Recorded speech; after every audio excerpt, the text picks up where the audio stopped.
So we watched the debate last night. Me, Mike Davis, and Julia Jessie. We watched the debate, and I thought instead of giving airtime to either of these guys, I would give some airtime to an interesting conversation that we had last night. One of the topics that the moderator brought up was how Black people have the talk. And now, if you're Black, you know what the talk is. And that's the talk of really, man, how to navigate, one, definitely with the police. Always usually starts with the police, but then also how to just navigate through the system. And, you know, I mean, everybody's had to talk. My mama had to talk with me. I had this talk with my kids. But it was interesting because a comment came in and said, you guys are living in a bubble. Other ethnic groups also have the talk. And I had to tell them, it's like, well, we're talking about our life experiences. We're not saying other people don't. But Julia Jessie, she hopped in here, man, and she really broke something down about the talk. She was also joined by Mike Davis in this conversation. Julia, your thoughts on the talk?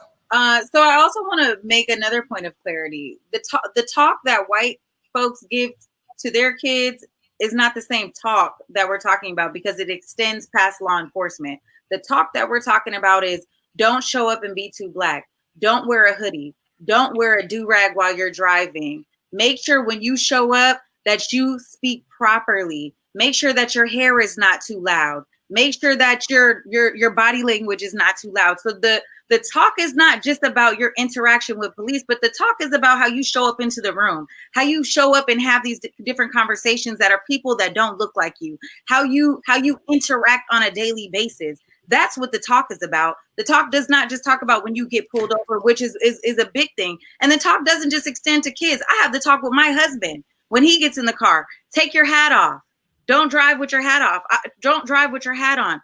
Don't have rims because you don't want your car to look too Black. That's what the talk is about. It's not just about getting pulled over by the police. And I'll be damned if somebody on here says to their white son, don't drive with your do-rag on, because that's what my mother had to tell my brother when he was 17 years old when he first got his license.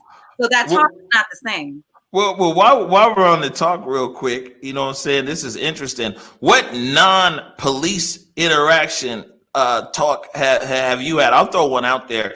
Is 23rd and Jackson and Red Apple. You know, my mama used to always say, don't go into the store with your hands in your pocket. Don't pick up anything unless you're gonna buy it. Don't go down there with you know, if you're after school with your backpack, see if you can leave it somewhere. Those don't, as Julia said, those don't have anything to do with policing, but those are some of the things. I mean, that was a big thing. Do not be in any store with your hands in your pocket. Don't pick up nothing if it ain't on that shopping list. Yeah. I mean, when I went to an HBCU, and my college professor would tell us, don't have your hair too loud. I mean, I used to be nervous about going into a job interview with braids. I used to be nervous about wearing my hair natural, out and curly. We have been culturally trained to dumb it down so that white folk feel a little bit more comfortable. No, I just wanted to say that, you know, it's valid, man, because it's universal. Like what I'm hearing you say about going into the store, that's me. What I hear Julia say about her brother not driving with the do-rag on, that's also me. So like, these are things that happen for all of us. And you can expand this panel to more Black folks, and I'm pretty comfortable that they would all have those similar experiences, because this is just the life that we have to live. Conforming, like the way that I talk at work is not the way that I'm going to talk at home. And I don't just mean that to say that like not using profanity. I mean the actual tone and the pattern, like the way it's different, man. The way I walk, I'm like a hell of a lot straighter in my posture. Like these are all things that you pick up on and you learn so that you can conform to these white spaces. I'm already a Black man with dreads and tattoos, and I always have to do those extra things to make sure that other folks feel comfortable. And this is just something that I have to live with every day.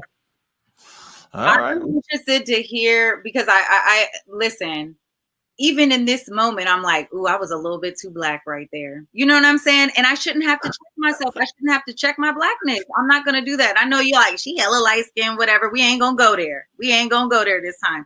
But I don't want to have to check my opinion, my attitude, my position on things, because it makes someone feel uncomfortable that I'm showing up as who I am.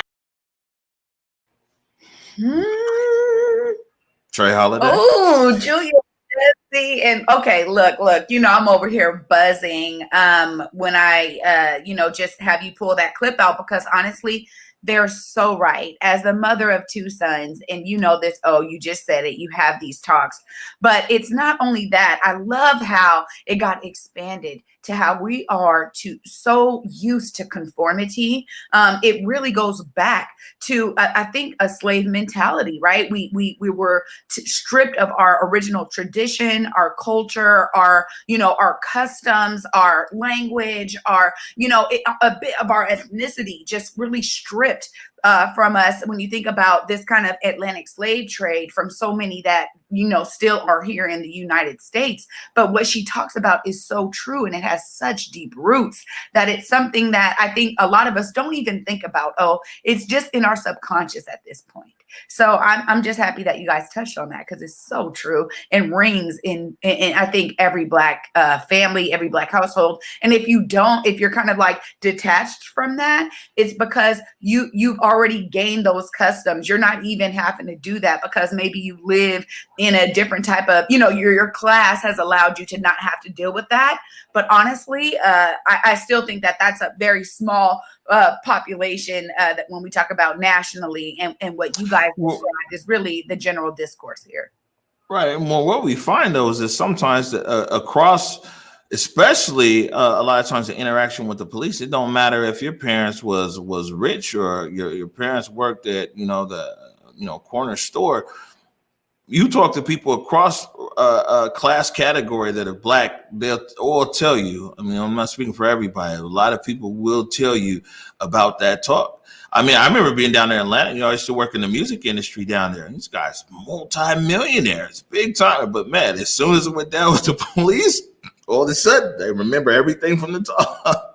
And so, but big shout out to Julia, Jessie, and Mike Davis from the South Seattle Emerald. Man, people really love when they get on and get to talk. And one thing that came out of that discussion last night, the talk, is it looks like we're going to do a special. So we're going to do a special. We're going to bring in quite a few people and have people, and also we want to hear people's experience from different in different backgrounds as well. What kind of talk are you getting, in maybe the Hispanic community? We had some people in there in the in the Asian community, and some comments last night, and it was talking about not so much with police, but going into other situations in society, how it's like, man, let me act a different way. So it's going to be very good. We're going to put it together. We're going to produce that and get it going.